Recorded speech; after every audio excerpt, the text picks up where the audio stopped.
Melasma mexe com a autoestima de qualquer mulher, não tem jeito. Então, vamos dar algumas soluções aqui no RF com você. Estou com a dermatologista Vânia Madri.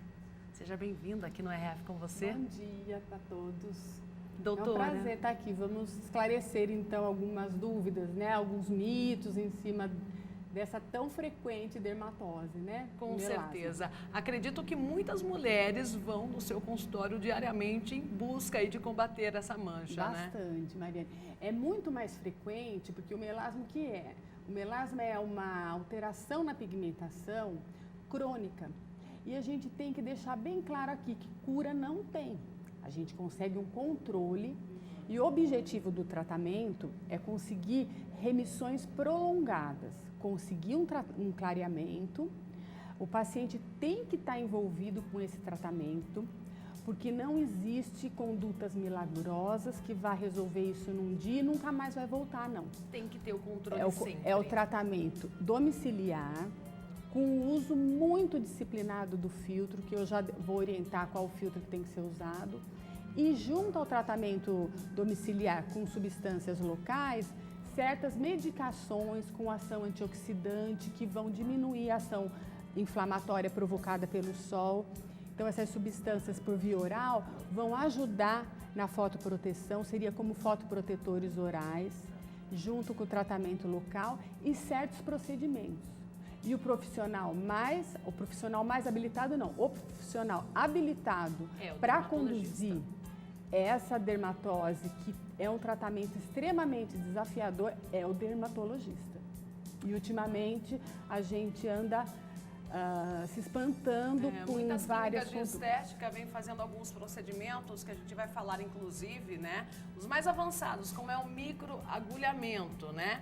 Fazem em clínicas de estética e não são habilitados, né? Então, o microagulhamento é uma proposta, ele é um tratamento bastante promissor, porque ele vai perfurar, é uma indução percutânea da despigmentação com microagulhas. A gente pode comparar o roller com um instrumento cirúrgico. Você está na mão, a mesma coisa que uma lâmina de bisturi. Dependendo da maneira que isso é rolado na pele, você não perfura a pele, você rasga. E dependendo da profundidade, você vai piorar o melasma e não melhorar. Maior. Ou ativá-lo, né? Assim como um laser mal indicado. Lembrar que toda conduta, Marielle, com muita agressão, um peeling muito agressivo, um laser de CO2 que é muito agressivo porque ele para o melasma, né? Porque ele gera bastante calor. Tudo que irrita mais a tua pele vai estimular a pigmentação. Então, aí piora, ao invés de melhorar, acaba piorando a situação. É devagar e sempre. Então, eu acho que até antes de falar desse microagulhamento, é interessante doutrinar as pessoas que estão ouvindo que em casa elas têm que usar uma substância que geralmente é um ácido junto com despigmentante, usando ele numa frequência de 3 vezes por semana, no primeiro mês, no segundo mês 2 vezes por semana, depois 1 vez por semana, sempre alternando com uma outra substância clareadora ou antioxidante. Um filtro, qual filtro? O filtro tem que ser um filtro físico e químico, alto espectro, né, acima de 50, protegendo contra UVA, contra UVB. E por que o filtro físico? O que é o filtro físico? É o filtro com a cor, porque a gente não tem... base. Com base. Não existe um filtro que nos proteja da luz visível. Não tendo um filtro que nos proteja da luz visível, é o pigmento que vai proteger contra isso, contra essas luzes aqui, a luz de computador, né?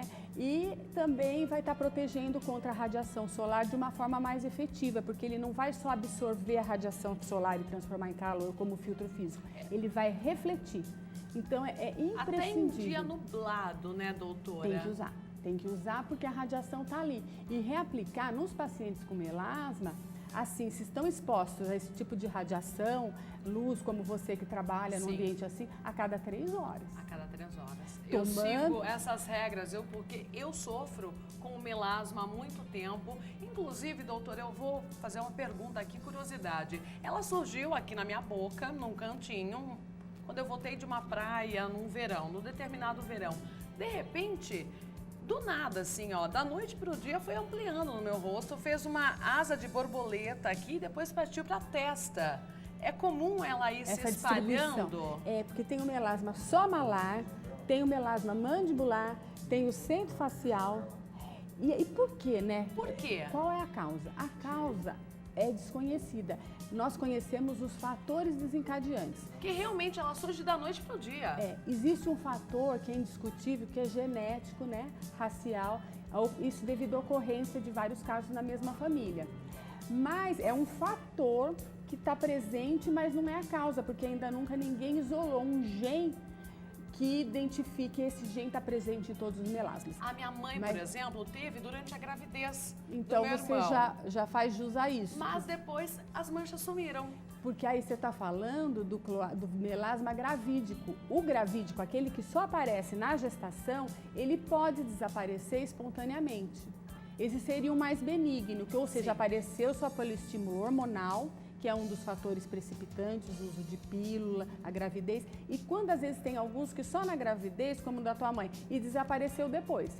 Agora, um outro fator que desencadeia é o uso de pílula, a gravidez, o estresse, a própria catecolaminas que a gente libera numa situação de estresse piora, em período pré-menstrual, isso devido à participação do estrogênio. Mas isso também não é a causa, porque homem não tem estrogênio e tem melasma também, numa frequência menor, né, Maria? Também os homens. 10% dos pacientes são homens, a grande maioria são as mulheres. As mulheres começam a ser atingidas pelo melasma aí a partir de quantos anos, doutora? E a partir dos, às vezes, assim, 15 anos, às vezes tem 16. Bem jovem mesmo, às vezes já começa a fazer o uso de pílula por outros motivos, por ovário micropolicístico, já começa a aparecer. Mas geralmente a partir dos 20 anos de idade, que é o pico máximo. E mexe com a autoestima de qualquer mulher, né? Quem tem melasma tenta esconder a mancha aí de qualquer forma, né, doutora? Não, e aí deve esconder, né? Porque se ela está escondendo, ela está usando um filtro físico, então ela está tratando. Bom, vamos ver algumas fotos enviadas inclusive pela doutora Vânia Madri para mostrar alguns tipos aí de melasma no rosto das mulheres. Pode colocar as fotos, doutora? Você aí pode seria bom assim esclarecer que o diagnóstico é assim eminentemente clínico, né? É uma mancha, então a castanhada, a coloração varia de castanho claro a castanho escuro. Vocês podem ver que as bordas não são muito delimitadas. É necessário... E ela vai expandindo, né? Vai expandindo. Nessa paciente, por exemplo, acredito que começou pequenininha, de repente foi expandindo aí. Vai aumentando, bochecha, pode ver que até no busto ela tem um pouquinho, no dorso nasal. Então, é mais ou menos o mesmo padrão. A gente pode classificá-lo, às vezes, ao exame clínico, você usar uma lâmpada que chama lâmpada de Wood, que ela determina se o melasma é epidérmico, ou seja, mais superficial, ou o melasma é mais profundo. Esse é mais fácil de tratar daí? O epidérmico, que daí mostra uma fluorescência, né? Ou o mais profundo, que aí já não aparece fluorescência nenhuma, são aqueles melasmas que resistem mais ao tratamento domiciliar. Pode colocar outra foto? Pode até rodando, porque é mais ou menos em cima da mesma clínica que nós vamos estar mostrando.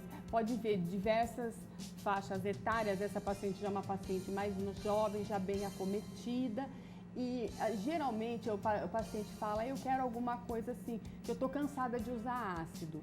Não existe isso, porque o ácido, ele beneficia, porque ele acelera a renovação celular, ele homogeneiza a pigmentação. Mas não pode usar por muito tempo ácido, tem que ter um uso controlado, porque junto com o ácido é associado o despigmentante, que é a hidroquinona, e um uso prolongado tem um efeito tóxico na pele. Pode causar inclusive manchas brancas. Que é a pigmentação em confete e a ocronose exógena, que é um diagnóstico diferencial do melasma. Então, tem que ser usado desmamando o uso disso e sempre usando o ácido, que ele vai até estimular fibroblastos, vai rejuvenescer a pele, alternando com o antioxidante e muito também, o tratamento tem que ser estipulado de acordo com o estilo de vida da pessoa. Vamos supor, uma pessoa que que faz serviço de rua, tudo, numa pessoa dessa você não pode usar o ácido. Você vai ter que lançar a mão só dos clareadores, dos antioxidantes por via oral. Aí, no caso, nessa foto, eu tenho uma paciente bem jovem. Que Essa no daí caso, é sarda, doutora? Tem ou é as duas melasma? coisas. Tem as duas coisas. Sim, Inclusive, uma telespectadora acabou de mandar uma foto aqui, se vocês puderem cortar aqui, e ela fala assim: eu sempre pensei que fosse sarda essas manchas. Pergunta para a doutora se é melasma também. Doutora, deixa eu dar para a doutora primeiro aqui, depois eu mostro para vocês também. Ela tem mais sardas aí, né? Mas às vezes está misturado um pouquinho do melasma epidérmico também. Ela tem que ir, na verdade, numa dermatologista para fazer a avaliação correta. A sarda, né? é bem mais fácil, porque você consegue até mesmo com o laser, que apesar do aquecimento ele é bem indicado para isso, e remove definitivamente. O melasma tem que sempre estar cuidando. Períodos que a pessoa deixar de lado o filtro solar ou deixar de lado o tratamento local, ele vai recidivar mesmo ela tendo feito o melhor procedimento. E não pode, assim, ir atrás de profissionais que só oferecem o procedimento. Sim. E fazem o pacote todo, não, né? E fazem da pessoa um escravo daquele procedimento que tem um custo alto e a pessoa achando que em cima daquilo que ele vai estar resolvendo. Não. Precisa da colaboração do paciente, da disciplina, da conscientização. Olha um homem aí com melasma, melasma também. Bem intenso no nariz, e o paciente tem que participar realmente juntamente com o dermatologista para que a gente chegue num resultado efetivo. Ok, vamos ver, temos uma pergunta aqui, daqui a pouco eu faço para a doutora. Na verdade, eu gostaria de comentar sobre as sardinhas. Eu acho charmosas em algumas pessoas, viu, doutora? Até uma certa... Se eu tivesse, eu não tiraria. Então, até uma certa idade, as pessoas não se preocupam. Olha lá, nessa ela tem predominantemente as sardas, mas já na região medial malar aqui, ela tem já um pouquinho do melasma também, que às vezes caminham juntos. Doutora, e o mormaço também, né? Principalmente no carro. Você deixa o carro ali, estacionado no sol, num período. A hora que você entra no carro, tá aquele mormaço que é normal, né? Parece, eu, por exemplo, né? É um exemplo que eu tenho, assim, diariamente, quando eu saio aqui da emissora.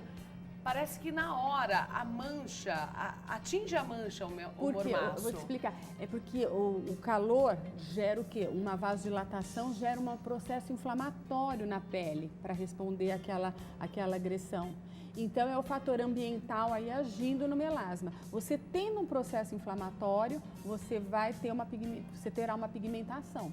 Entendi. Então, por isso que tem que as pessoas que trabalham em ambiente, em cozinha, tudo isso, é mais difícil o controle nessas pessoas, porque o calor gera uma vasodilatação, aquela vasodilatação vai liberar substâncias que vão culminar com o processo, com a inflamação, e toda inflamação vai aumentar a melanogênese, ou seja, o aumento da pigmentação.